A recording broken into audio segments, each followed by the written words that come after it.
柱たち時を超え真空の地震が立ち上がる勇気を引き合わせる受け継ぐ愛を定めと呼ぶなら微笑む目で月の手を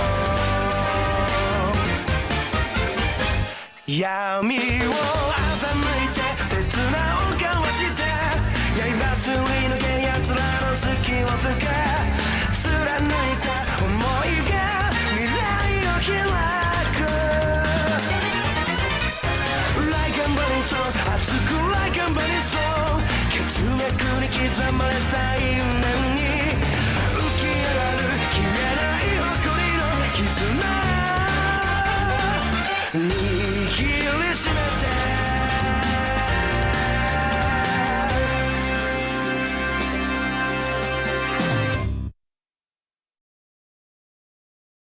What's up guys, it's Pliskin Boy here, and today we're going to go over one of my personal favorite games, Metal Gear Solid 3 Snake Eater. Now there's a very good chance that you've heard of this game before, and for good reason. This was the killer app on the PlayStation 2 that pushed the console to its limits. Even by today's standards, the game is extremely immersive and innovative in its gameplay, having levels of details not even seen in PS4 games. I want to clarify right now that the version of Snake Eater I'm going to be speaking of is Metal Gear Solid 3 Snake Eater Subsistence for the PlayStation 2. In this game, Snake embarks on a mission to prevent World War III in a Soviet testing facility.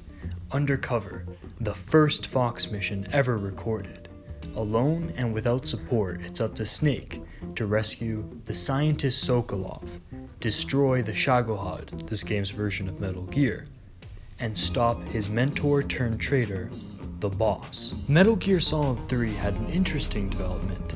The jungle setting was actually set by the music supervisor and creator, Harry Gregson Williams, who only said he would do another Metal Gear game only if Kojima would put it in a jungle scenario. Kojima was also up for the idea because he was very tired with running through the Metal Gear series, wanted to do something new. So he took Metal Gear back to a prequel so he wouldn't be held by sequel baggage. But let's move on a bit since I don't want to focus too much on the development. Let's talk about what makes the gameplay immersive. Have you ever had a game that includes bugs as being obnoxious? Far Cry will include lions that'll attack you, but in what other game do you physically have to remove leeches off of you when swimming in dirty waters? And yeah, Far Cry 4 included hornets as being a danger, but not in the same way Snake Eater does it, where it even bleeds into the boss fights. The wildlife in this game is so intricate down to even the bugs, and that's part of what makes this game so immersive. You can even collect different wildlife to either eat or throw at the enemy. The levels of interaction are insane. Now, do I complain a little bit because there aren't enough larger wildlife that poses a threat? You have a couple alligators here and there, but it would be a little bit more interesting if Snake Eater took more so advantage of the jungle setting and put in those bigger enemies. However, I'm not going to complain about not having predators since it really doesn't pull you out of the game. There's more than enough detail here to keep you in here and keep you immersed. It's not just the wildlife that keeps you in here too. The trees, the grass, the ambient noise, the way birds will fly out of the grass if it's disturbed, letting you know if enemies are coming by. Everything works in tandem. The AI of the enemies, the AI of the wildlife, and the environment itself. It all pulls you in. It even departs from Metal Gear trends of having level music and instead lets you enjoy the sounds of the wildlife, the guards, and nature itself. Take a listen.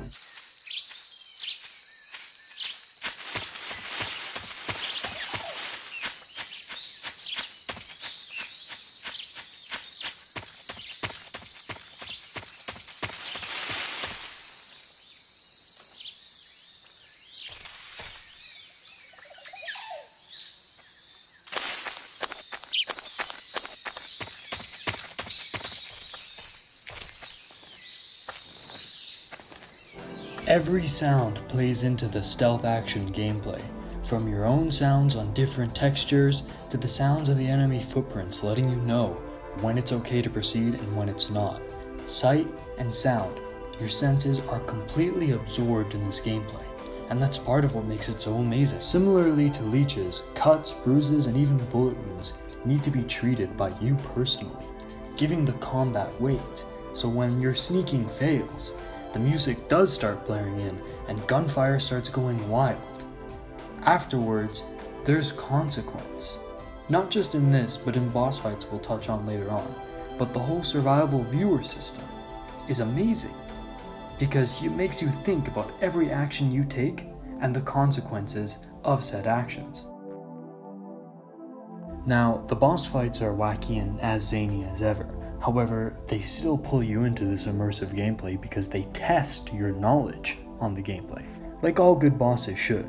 For example, Ocelot tests your knowledge on the cover systems and shooting mechanics, while also testing your knowledge of the environment. You can use hornets and cobras to your advantage, or you can have them work to your disadvantage if you don't understand them and their AI behaviors yet. So not only is it a compelling gunfight, but it's also an example of consistent gameplay where the wildlife still plays a factor even in the boss fight, hence keeping you immersed even in these wacky zany scenarios. Pain continues this by actively turning the wildlife against you, and rather than just being able to shoot your way out of it, you actually have to use the water to protect yourself. So you actually have to learn how to use the environment as a weapon, as well as the weapons you find around the map. Continuing this trend of showing the importance of your environment and your surroundings through gameplay. Of course, the fear continues this trend, because he turns invisible, so you have to be extra aware of falling leaves, disturbed bushes to track his movements. You can also take advantage of the fact that he runs out of stamina much faster than you, so you can use the many poison frogs around the arena to throw at him and feed him, hence weakening him.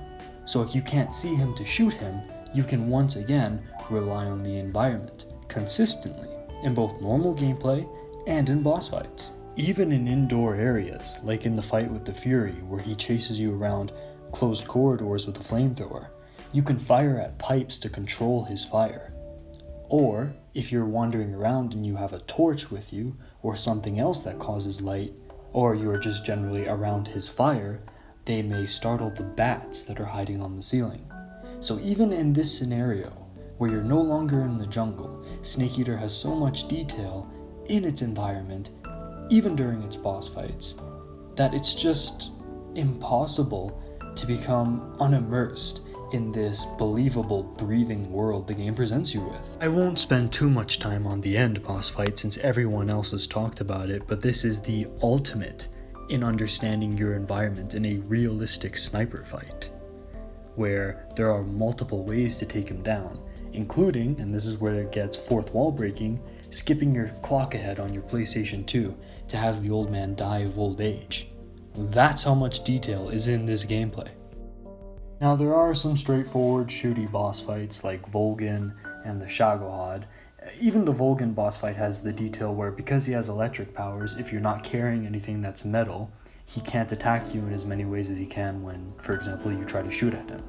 So again, he's not that bad of a boss fight, but then later on the Shagohod fight does become a lot of just shoot your way through it, which is a lot more boring than the other previous boss fights that I've mentioned. Then of course you have my favorite boss fight, what I think to be the most underrated boss fight ever, the Sorrow, where rather than fighting, you're forced to wade through the ghosts of every enemy you've killed in this entire game. This adds so much consequence to the way you've been playing and makes you reconsider all of your strategies going on from this point. And fear that the game might have another curveball to throw at you if you keep killing as many people as you might have already been killing. And there's a fantastic no gimmick boss battle where the game forces you to show your mastery of its close quarter combat system, to the point where if you try to cheese it by sniping or throwing grenades, the boss will counter it. It's a straight up test of how well you understand the dance of Snake Eater up until this point, and it ends off with a powerful finale. Whether or not you're invested into the characters or not, the pacing of this fight and the way it ends really sends Snake Eater off at least for the gameplay, with a high note. Enough about combat, let's talk about what else makes the gameplay gripping.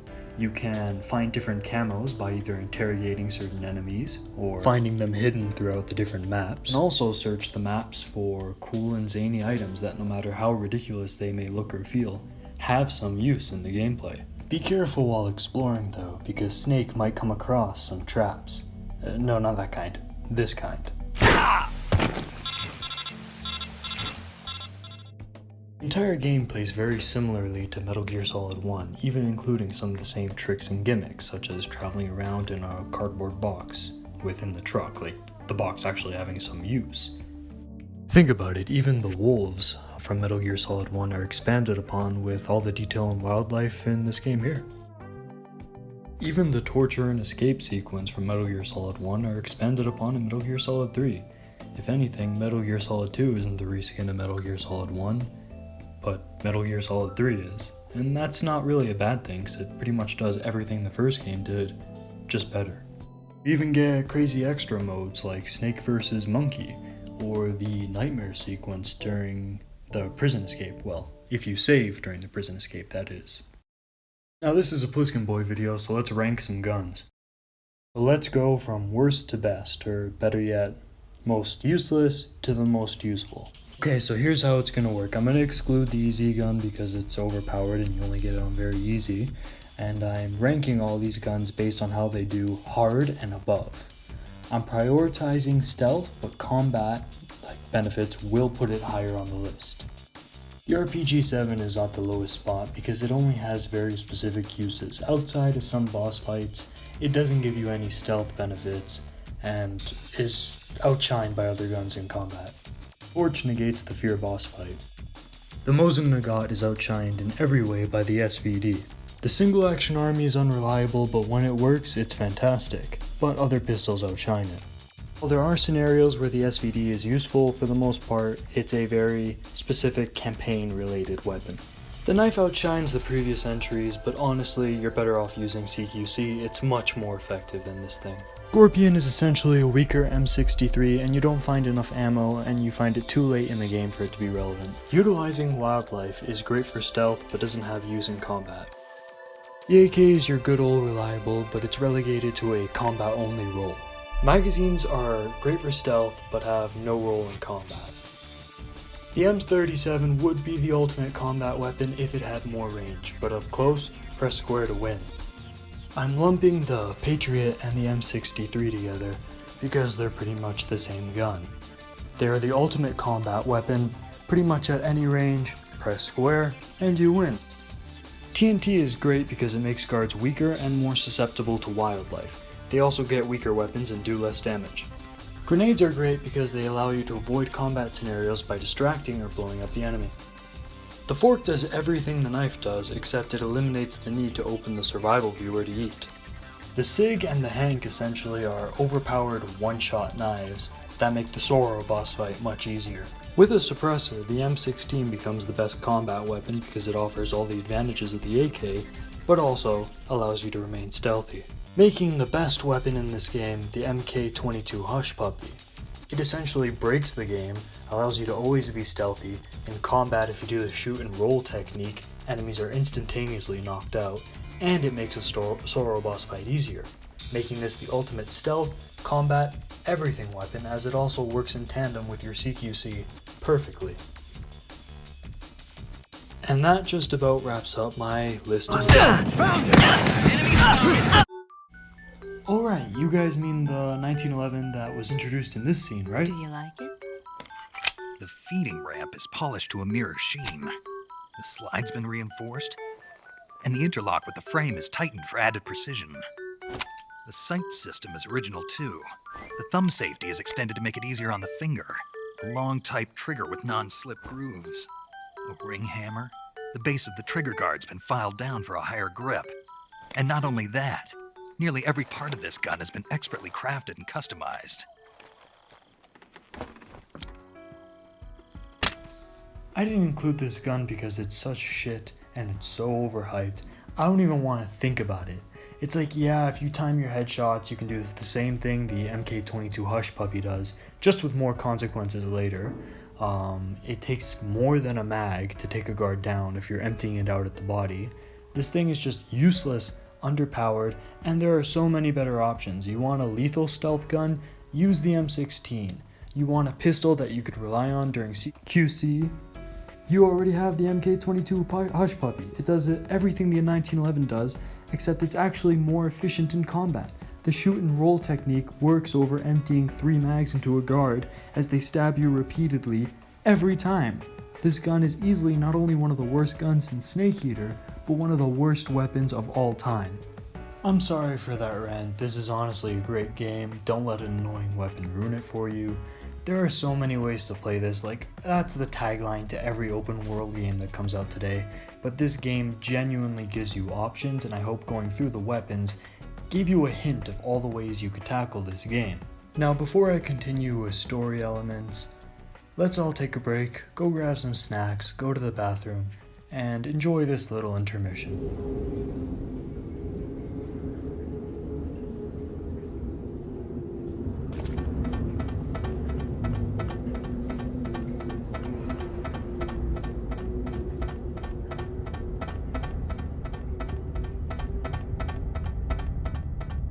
What a thrill, with darkness and silence through the night. What a thrill,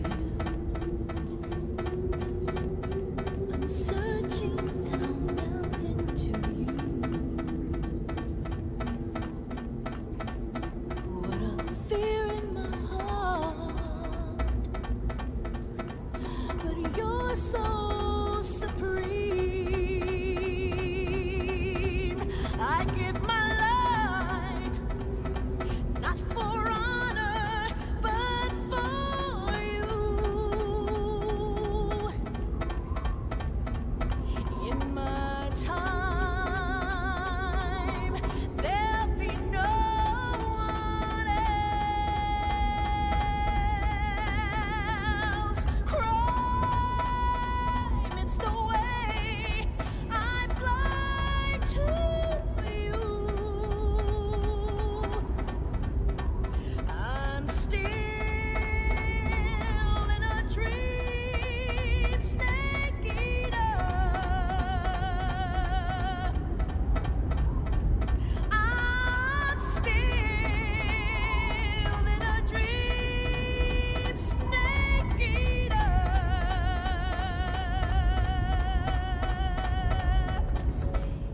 Now, one major criticism for Metal Gear Solid 3 is the story, and while I personally believe the series hit a peak with storytelling with Metal Gear Solid 2, there are still things in here worth taking notice of. For example, the Coda crew, although they are not my favorite, have some really good moments. For example, the Dracula scene, where we find out that Naked Snake is afraid of Dracula, from Paramedic, who's always going on about movies and being really interesting that way.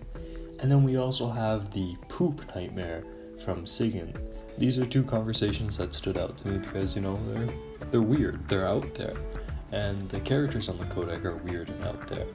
And while the first 3 games had really strong codecs, I have to say that my favorite belongs to Metal Gear Solid 1. And I have a very basic reason for that. While Metal Gear Solid 3 has Paramedic, Metal Gear Solid 1 has Mei Ling, Naomi, Nastasha. They're all waifus, and it's fantastic. Whenever you have to save or get information, it's a lot easier for me to pay more attention if it's a cute girl talking to me. And what does Metal Gear Solid 3 have to offer in terms of waifu? Just Eva and her tits. Whereas Mei Ling and Naomi respectively had so much more story elements and were so much more interesting, and they had that waifu factor. So yeah, I'm gonna strike that down as a weakness for Metal Gear Solid 3. Also, while Volgin doesn't necessarily ruin this game for me, he's just so boring. Yeah, he's got lightning powers, but Liquid, Solidus, well maybe not Skullface, but Liquid Ocelot, they all outshine him by far. He's a stand-in villain. He does the job he's supposed to do, but compared to the other Metal Gear villains, specifically the ones prior, Liquid and Solidus, Volgin was just kind of boring the entire time, and I found myself wanting to skip the cutscenes where he was in them. That is, unless other characters were in them, because this game still has a strong list of characters. The game goes out of its way to make him hateable, which is a good thing, and he is hateable. But one of the ways that it tries to do it is by having him brutalize Eva. And I never got any sort of affiliation or connection with Eva. I never really liked Eva, like I just mentioned. If this had happened to Mei Ling, Naomi, or even Paramedic, I would have had much more of an emotional response and probably would have remembered Volgin better. So Volgin and Eva are definitely weak points in this game, but I say that lightly. The strongest character in this game is easily Ocelot. He almost acts as a rival character, showing up to challenge Snake throughout different points in the game. Watching his relationship with Snake turn from enemies to rivals, to bitter rivals, to respecting rivals, to friends at the end, was a joy to watch. Anytime he was on screen, my eyes were glued to it. The Ocelot-Snake relationship is fantastic, and I like how it gives more depth and weight to Ocelot's actions in later games. Even Metal Gear Solid 5, where Ocelot was a bland, you understand his loyalty to Big Boss because of what happens here in Snake Eater. This is where their bond is created, and it's beautiful to watch. Now, when I was younger, I really criticized the Metal Gear Solid 3 storyline because I couldn't identify with it and I didn't find any of the characters interesting. But now that I'm older, I can truly appreciate how this game masterfully shows the transition from Naked Snake to Big Boss, a man who starts off with ambitions and passions but no purpose, to a man that ends up more jaded and regretful with a sense of purpose. And I myself can identify with that. I can identify Snake's expectations being thrown aside and then him having to deal with a reality that he doesn't understand the weight of until it's too late. And having that weight from that reality shape him into the man that he's destined to be. Like I said, I only started to appreciate this when I was older, and I'm sure in some way everyone can. Everyone has had some sort of expectation thrown out the window, and then have had to react to the reality that ends up affecting them, whatever it was. So I think not only is this a great storyline for Snake specifically, but it's a relatable one in many senses, and can be taken apart by someone who's better at video essays than I am. But I'll leave it at this. Metal Gear Solid 3 Snake Eater Subsistence on the PlayStation 2 is a fantastic origin story that perfectly explains why Big Boss became Big Boss. Well, I hope that in making this video I've somehow inspired you to go pick this game up.